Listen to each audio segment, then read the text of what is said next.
राज्यभरात आज केंद्रीय शिक्षक पात्रता परीक्षा म्हणजे CTET ची परीक्षा पार पडली। संभाजीनगरमध्ये परीक्षा केंद्रात जाताना महिलांना चक्क मंगळसूत्र काढून जावं लागलं। महिलांच्या गळ्यातलं मंगळसूत्र, काना नाकातले दागिने काढण्याच्या सूचना देण्यात आल्या। हे दागिने घालून परीक्षेला जाता येणार नाही असा नियम आहे। दरम्यान याच मुद्द्यावरून ठाकरेंच्या शिवसेनेचे नेते अंबादास दानवेंनी एक्स पोस्ट करत महायुती सरकारवर टीका केली आहे। स्वतःला हिंदुत्ववादी सरकार म्हणून घेणाऱ्या सरकारच्या राज्यात महिलांना मंगळसूत्र काढून ठेवावं लागतं हे दुर्दैवी असल्याची टीका त्यांनी केली। मंगळसूत्र जोडवे काढण्याचे शासनाचे आदेश आहेत का? नाही आहेत। मंगळसूत्र व्हिडिओ काढायला सांगितलं ना परीक्षार्थ्यांना? मंगळसूत्र वगैरे काढत नाही, डायरेक्ट महत्वाची परीक्षा अशा पद्धतीने अन्याय केला जातोय। भारतात परीक्षा आहे का काय आहे? या ठिकाणी महिलांना घाणेरडी वागणूक केल्या जाते। कानातले व्हिडिओ काढून महिलांचं सील करण्याचा प्रयत्न केला जातोय। अत्यंत घाणेरडी वागणूक आहे। आम्ही आता निषेध करतो अशा प्रकारे आणि अंबादास दानवेंनी या संदर्भात नेमकी काय पोस्ट केली होती तर स्वतःला हिंदुत्ववादी सरकार म्हणून घेणाऱ्या सरकारच्या राज्यात महिलांना मंगळसूत्र काढून ठेवावं लागतं हे दुर्दैवी आहे। बाकीचे दागिने समजू शकतात पण मंगळसूत्र हा शोचा दागिना नाही, तो सौभाग्याचं प्रतीक आहे। सरकारने तात्काळ ही नियमावली बदलावी।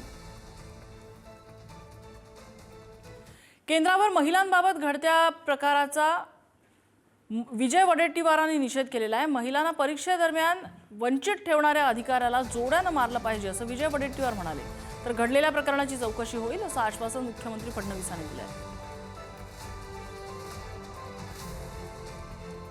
लग्न झालेल्या विवाहित मुलींनी पुढचा अभ्यास करू नये किंवा परीक्षा देऊ नये म्हणजे हे तर कोणाचं हे दिव्य विचार आहे त्यांचे? म्हणजे युजीसीच्या परीक्षेमध्ये सांगताय तुम्ही? सीईटीच्या परीक्षेमध्ये आम्ही त्याला मागणी करू। मी सगळी माहिती घेतो आणि जो असेल ना हे याला त्या पोरीला परीक्षेपासून वंचित ठेवला असेल त्या अधिकाऱ्याला जोड्याने मारलं पाहिजे असं मी सांगतो। आणि जोड्याने जो मारून येईल त्याला 25,000चं वगैरे बक्षीस ठेवू आम्ही। या संदर्भात अशा प्रकारच्या तक्रारी मागच्या काळात आल्या होत्या। आता इथे हे का झालं या संदर्भात निश्चितपणे मी माहिती घेईल।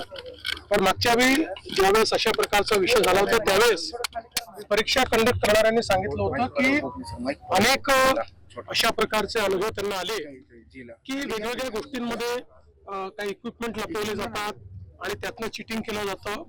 तथापि अशा पद्धतीने करणं हे योग्य नाहीये। त्यामुळे या संदर्भात आधीच याची काळजी घेणं हे गरजेचं असेल। योग्य सूचना दिल्या जातील आणि याची चौकशी केली।